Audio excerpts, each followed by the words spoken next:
Hey folks, welcome to this new video. I'm very happy to be here today. I'll lead you through the process of one of our latest campaigns for Japan, which was a crazy roller coaster from which I was going to fall off. We were asked by one of the most legendary directors and one of the most important agencies in Asia to come up with a 90 seconds slow ballad version of Pretty Woman for their upcoming campaign. The whole job lasted more than 1 month. We worked during Christmas, New Year, and yeah, it's been a very intense experience, yet enriching and very inspiring. The spot was about an intimate moment between a mother and her daughter. So I want to be honest with you guys, I was expecting it to be a crazy journey because they were in demo love. So demo love means that when the client actually is really passionate about the reference that they used, the song that they used to edit the film. So they listened to it many times and they just fell in love with it. And I couldn't see how Pretty Woman could do the job in that sense. The biggest deal was probably finding a very good vocalist because they were in love with Celeste's voice. So what I did was involving basically 3 composers including me. So we had Stian, Pedro, who are former students, amazing composers. We basically came up with 3 different instrumentals, plus I involved 4 different vocalists to try as many flavors as we could to try to nail the right feeling of the track. The first delivery was 9 tracks. Initially, he loved my demo, but you could tell that he was doubting about that. So he had a discussion with the creative team. They came back to me and they said, you know what? Nothing is really working. And I was like, holy jeez, what's happening here? Like, what you mean? Like nothing is really working? Like at that point, I was really happy with those tracks because they were very nicely well done. So it was very surprising that they said to me, oh, nothing is really working here, so we have to regroup everything. So in that moment, I felt like, oh my God, I'm in the middle of nowhere. Like, what should I do now? What's gonna happen now? And this is why, guys, most of the time these jobs are crazy roller coasters because clients, maybe they love a reference, but it's really hard to change their mind. So in that moment, you have to keep calm and just think to the next move. You have to split and divide the journey in smaller steps and say, okay, let me just think about the next move. It wasn't really about the quality of the tracks, it was about the feeling. So at that point, I had to understand what they had in mind because they didn't know that. They couldn't tell me. So I was the doctor and I had to find a way to get some sort of a feedback to understand what was the problem, what was working and what was not working. Being a composer myself in that moment was priceless. I told the director, okay, look, let me send you something. Let's talk about feelings and stuff with something on the table because otherwise we're not going anywhere. I basically composed 3 more demos in the following days. And I have to thank Fiona, who's gonna be like a very important character in this journey. But like she was close to me and she was standing by my side, recording vocals, and we basically arranged Pretty Woman in every possible way in a slow ballad key. Every time the comment was, too grand, too slow, too this, too that. And actually, I remember probably was the last one, and he said, wow, this is beautiful. But I don't feel the same. I still don't feel the same as when I'm, listening to the reference.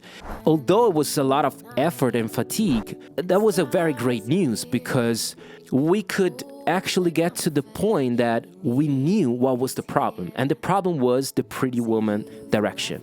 That was not gonna work. So we had to go inevitably with an original track, with an original direction. At the same time, they didn't want to abandon the Pretty Woman direction, probably because of the deals with the brand, I don't know. So we had to proceed with the Pretty Woman direction, but at the same time, I had to figure out a way to make an original track. Like the job basically started from scratch, like started from the beginning again. And this is where actually things got hectic for me because at that point, I was the composer of the Pretty Woman direction. At the same time, the director wanted to try a little kid singing on that, And guys, I tell you, like, it's not easy to find a 7 years old capable of singing in a, decent way. And at the same time, we had to find new vocalists because we were not happy with the vocalists. So in that moment, I involved Stian again because he's an amazing singer-songwriter, and his wife as well, Abby. I involved Michael, who's another former student, who's an amazing singer-songwriter.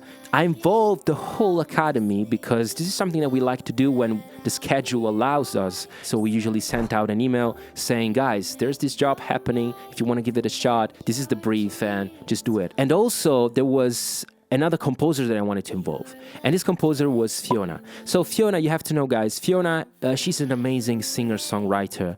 And to me, she's an incredible producer as well. But she's not confident with her production for no reason. I was like, Fiona, this is your thing. You would be a perfect fit for this. And I would love you to try this out and to give it a go. Because I knew that something good was going to come out of that. Dale is a former student as well. He's an amazing producer. And you started helping me so he could find a little girl, could find new vocalist. So like the Pretty Woman thing was, to me, was pretty much under control. To the other side, we had the Zee Academy. There was these 3 composers, amazing composers. So everything seemed to be quite under control. But what happened? Of course, something happened. Fiona and Stian, they got sick. Suddenly, I don't know if I'm actually capable of delivering just one single demo. So this is going to be fun. But luckily, they made it possible. So both Stian and Fiona sent over the track. So I had Stian track, had Michael tracks, amazing tracks. I also involved other vocalists on the original as well to try to find as many flavors as possible. And also, I had the submissions from the Zee Academy. And guys, they were unbelievable. I was so happy. This was a very songwriting stuff. It was about writing the lyrics. The only thing that I told to the composers and to the people involved was, don't think about anything. Just think about this is going to be in your next album. Because that's the right approach. That's what we have to do. But I was waiting for Fiona's track. She got back to me saying, I don't know if this is any good. Take a listen. I did, and I was like, oh my God. I knew that from the moment that she said to me, oh, I don't know if this is any good, I knew that was going to be a masterpiece. And I had tears literally coming down off my face, and I was like, Fiona, this is absolutely amazing.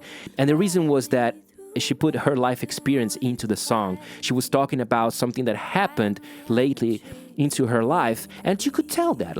It was true. It was something that was hidden differently. This is not possible, that it's gonna happen just with me.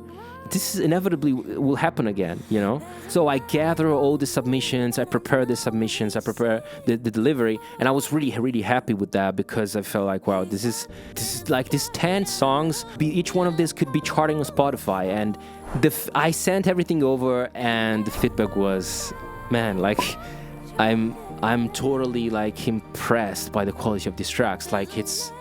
I would love to use each one of these. It's absolutely crazy. But he said, you know what? I love this track. And actually was referring to the Fiona's track. One of the creatives of the agency, she almost choked because of the emotion. Certain things are just universals. And this is a great lesson. So the heroes that we have here in this journey are certainly, I want to mention Sumire. Sumire is our producer in Japan, and she takes care of the communication for the Japanese jobs, and she's been amazing. She's always been by my side. We could figure out together a lot of things that happened during this month. I have to thank, of course, Fiona, because Fiona, she's been by my side from the very beginning, and she helped me out with everything. She put a lot of effort in this, and I'm really happy that she nailed the job because she won her first final. And I wanted to thank Dale because Dale, has been an assistant producer. He helped me out with the kid. He paid the sessions.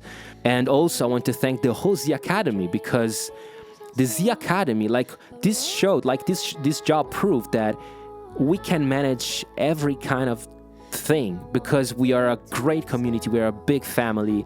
We managed everything internally, and the result was absolutely astonishing.